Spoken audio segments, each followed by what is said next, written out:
and think about death. Think that you have to go back to your Lord. একটু বসেন না, একটু ভাবেন যে আমাকে চলে যেতে হবে, চলে যেতে হবে। এই কোলাহল, এই ব্যস্ততা, এগুলো থাকবে, থাকবো না আমি। সাইয়েদনা ওমর ফারুক বলেছেন, মুতু ক্বাবলা আন তামুতু, মরার আগে একবার মরো। হাসিবু ক্বাবলা আন তুহাসাবু আলাইকুম, তোমার হিসাব নেওয়ার আগে তুমি একবার নিজের হিসাবটা করো না।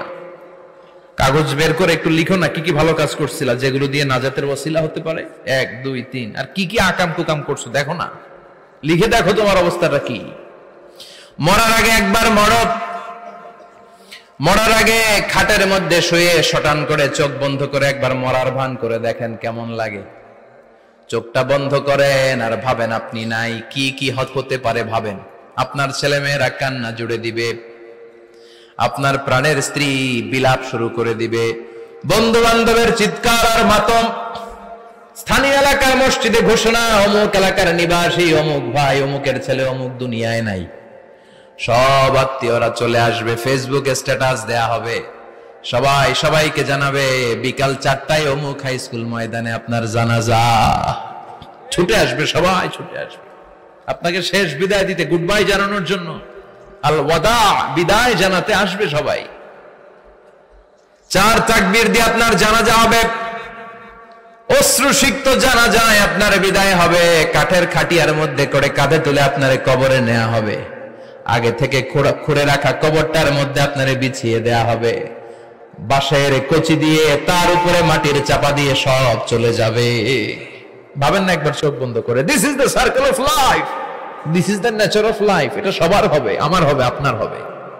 এত মায়া, এত ভালোবাসা কই যাবে? কেউ থাকবে না, সবাই আপনার অন্ধকার কবরে রেখে দিয়ে চলে আসবে। উপরে বাঁশের কঞ্চি, তার উপরে মাটির চাপা, অন্ধকার আর অন্ধকার। এই অন্ধকার যেন শেষ হতে চায় না, শুধুই অন্ধকার, ঠিক কিনা? এজন্য আমাদের চলে যেতে হবে। দাদা গেল, চাচা গেল, মামা গেল, আমাদেরকেও যেতে হবে, জোরে কোন ঠিক কিনা? একদিন মাটির ভেতরে হবে ঘরে মন আমার, কেন বন্ধ দালান ঘর, প্রাণ পাখি উড়ে যাবে পিঞ্জর ছেড়ে।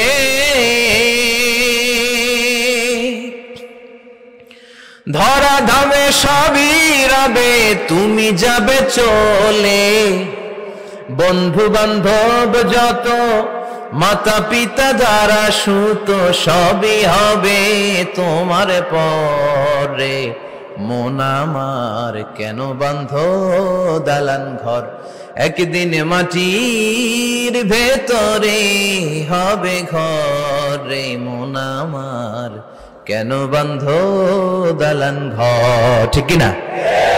সব পরে থাকবে, চলে যেতে হবে আমাদেরকে। এজন্য আখিরাতের কথা যেন আমাদের স্মরণ হয়। বিশ্বনবী বলতেন, নাহাইতুকুম আন জিয়ারাতিল কুবুর, আমি তোমাদেরকে কবর জিয়ারত করতে আগে নিষেধ করতাম, কিন্তু এখন নিষেধাজ্ঞা প্রত্যাহার করে নিলাম। এখন সব সময় তোমরা কবরের সামনে যাবা আর জিয়ারত করবা। কবরস্থানে জানতো বড়ুয়া কৃষ্ণপুরের এই গ্রামের কবরস্থান আছে কোন দিকে? পূর্ব দিকে আছে, গোখরার জলের ওদিকে। যান আপনারা, একটু যাবেন, একটু গেলে আখিরাতের কথাটা স্মরণ হবে। ওখানে ছোট শিশুরা শুয়ে আছে, কিশোর যুবকরা আছে, আপনার মতো তাগড়া যুবক, মুরব্বীরা আছে। এরা এই এলাকায় থাকতো, এরা আকাশ থেকে নেমে আসে না, এই এলাকার সন্তান আজ নাই। একটা সার্টেন পিরিয়ড শেষে আপনিও থাকবেন না। This is the nature of life, this is the circle of life. ছোট্ট শিশু হয়ে এসেছিলেন, শৈশব, কৈশোর, যৌবন, প্রৌঢ়ত্ব। আগে ছিলেন সিঙ্গেল, বিয়ে করে হয়ে গেলেন ডবল। এরপরে আল্লাহ আপনাকে একটা মেয়ে দিল, এরপরে মেয়েকে বিয়ে দিয়ে শ্বশুর হলেন, এরপরে ওই মেয়ের ঘরে সন্তান হতে নানা হলেন। আর কতদিন? অনেক দিন হলো তো, অনেক লম্বা সময় পেয়েছেন আপনি। Think about death. এবার যাওয়ার কথা ভাবেন, আখিরাতের সামানের কথা ভাবেন, ফিরে যেতে হবে। কি শক্তিশালী যুবক, বার্ধক্য চলে আসলে লাঠি ছাড়া চলতে পারে না। কুচকুচে কালো দাড়ি সাদা হয়ে যায়, দাড়ির শুভ্রতা, বয়সের ভার, রং ধরা যৌবন জং ধরে শেষ, ঠিক কিনা? This is the circle of life. যুবক ভাইরা, এটাই জীবন, চলে যেতে হবে, কেউ থাকতে পারবে না, ঠিক কিনা? এটা রিমাইন্ডার আল্লাহ এই সূরার ভেতরে দিয়েছেন যে তোমাদেরকে ফিরে যেতে হবে। এই লোভ লালসা ছেড়ে দাও, রব্বুল আলামিন বলেন আল্হাকুমুত তাকাসুর হাত্তা যুরতুমুল মাকাবির। ও গোলাম, দুনিয়ার সম্পদ, লোভ, লালসা তোদেরকে পাগল বানিয়ে দিয়েছে। এই লোভ পাগলামি কোনোদিন তোদের থামবে না যতদিন না তোরা কবরে ঢুকবি। ঠিক কিনা? কার কথা? আল্লাহ বললেন দুনিয়ার সম্পদ আর লোভ আর মোহে তোমরা গাফেল হয়ে গিয়েছো, আখিরাতের কথা বেমালুম তোমরা ভুলে গিয়েছো। কিন্তু আখিরাতে তোমাদের যেতেই হবে, কবরের বাড়িতে তোমাদের ঢুকতেই হবে। ঠিক কিনা? যেতেই হবে। আমরা ভুলে যাই।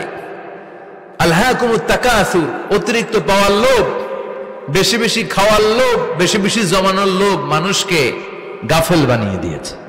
এটা মানুষের স্বভাব। আরো চাই, আরো চাই, এই স্বভাবটা আছে না নাই? দেখবেন ছোট বাচ্চারা মসজিদের দোয়া অনুষ্ঠান শেষে জিলাপি দেয় না? বড়ুয়া কৃষ্ণপুর কি দেয়? আগে বাতাসা দিত না, এখন কি দেয়? জিলাপি দেয়, মিষ্টি দেয়। তো মসজিদের 2-3 গেট থেকে যদি দেয়, ছোট বাচ্চারা দেখবেন এদিক দিয়ে কয়েকটা নিয়ে আবার ওই গেটে লাইন ধরে। ওর হাত হলো ছোট